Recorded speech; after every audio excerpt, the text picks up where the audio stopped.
Hello, I'm Daniel Rubenstein. Today is October 20th, 2024, and this is the live daily briefing of the Israeli Citizen Spokesperson's Office. We are live on Instagram, on X, on YouTube, and LinkedIn, and available afterwards wherever you get your podcasts, and you can watch the full video on YouTube. So please start submitting your questions in the chat.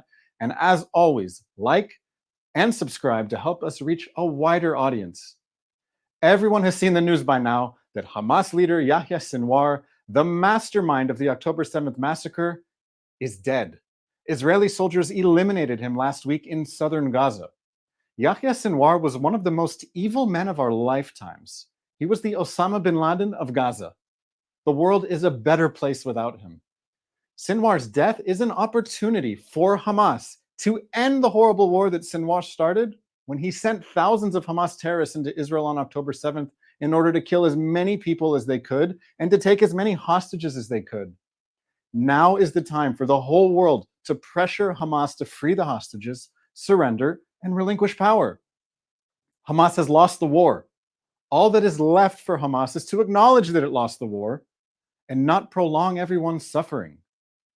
Sinwar's death is a big blow to Hamas, but it is not the end of Hamas. Anyone who wants peace must help ensure that Sinwar's death leads to the end of Hamas in power and the end of Hamas's terrorist army. Calls for a ceasefire with Hamas are calls to leave Hamas in power. We are not going back to October 6th. Hamas was the government of Gaza on October 7th.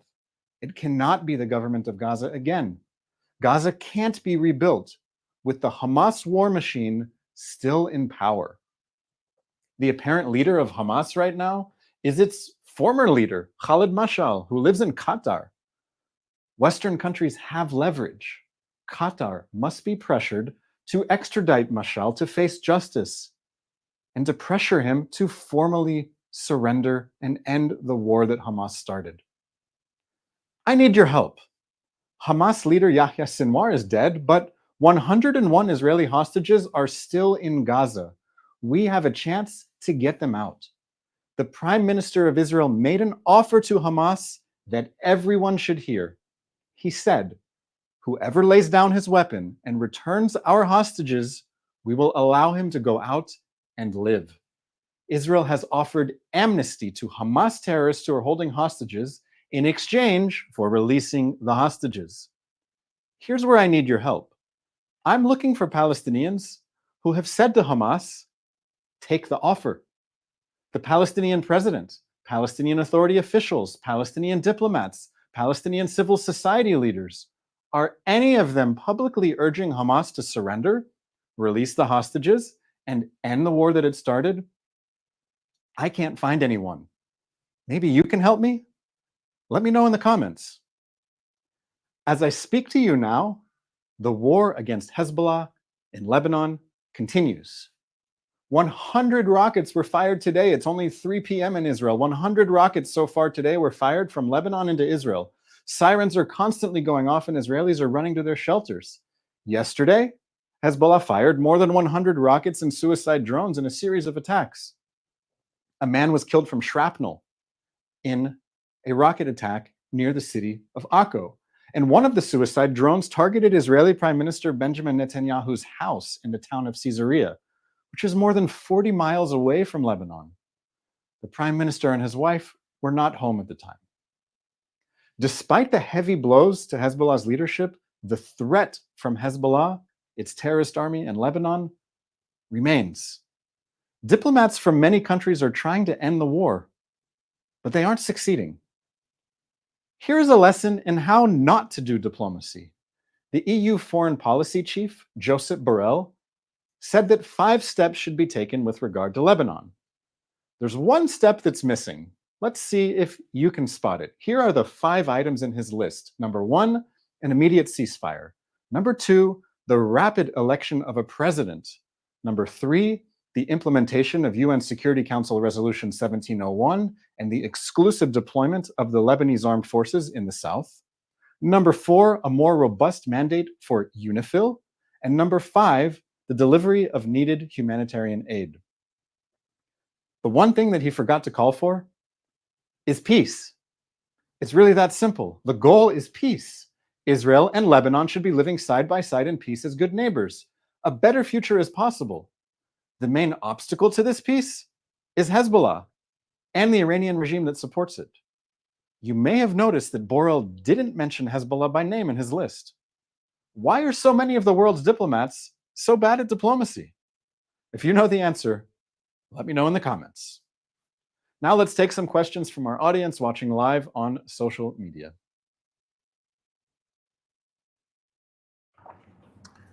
Thank you, Daniel. Our first question comes from Instagram Live. There is a report that Hezbollah Deputy Leader Nahim Qassem fled Lebanon and is now living in Tehran. What do you make of that? Well, if this report is true, it makes total sense to me for a variety of reasons. First of all, Hezbollah's senior leadership has been systematically eliminated by the Israel Defense Forces. It's not safe right now to be a Hezbollah leader. After 1 year of war, Hezbollah's leaders are a target and they are feeling the pressure. So it would make sense if someone who is in effect the leader of Hezbollah wants to wait out the war and maybe go to a safer place where it's harder to reach him, and that would be Iran. So from Hezbollah's perspective, it makes sense that their leader would want to escape. And from Iran's perspective, it makes sense. Some people try to downplay the link, the very strong link between Hezbollah and Iran. Well, this is a case where Iran is probably worried about losing its entire proxy army in Lebanon in this war, and it wants to preserve it. So Iran is welcoming a senior official from Hezbollah to find safety in Iran. So it would make sense from both perspectives. I don't know if the report is true, but it's very clear that Hezbollah is on the defensive, and the Israeli army is going to continue pursuing Hezbollah until the 60,000 Israelis who live in northern Israel can go home safely without the threat of rockets, without the threat of anti-tank missiles, and without the threat of suicide drones. And the war continues for this reason. Our next question comes from X. In Iran has tried to downplay its responsibility for Hezbollah's drone attack on the Israeli Prime Minister's house. Do you think Iran knew that Netanyahu's house was a target?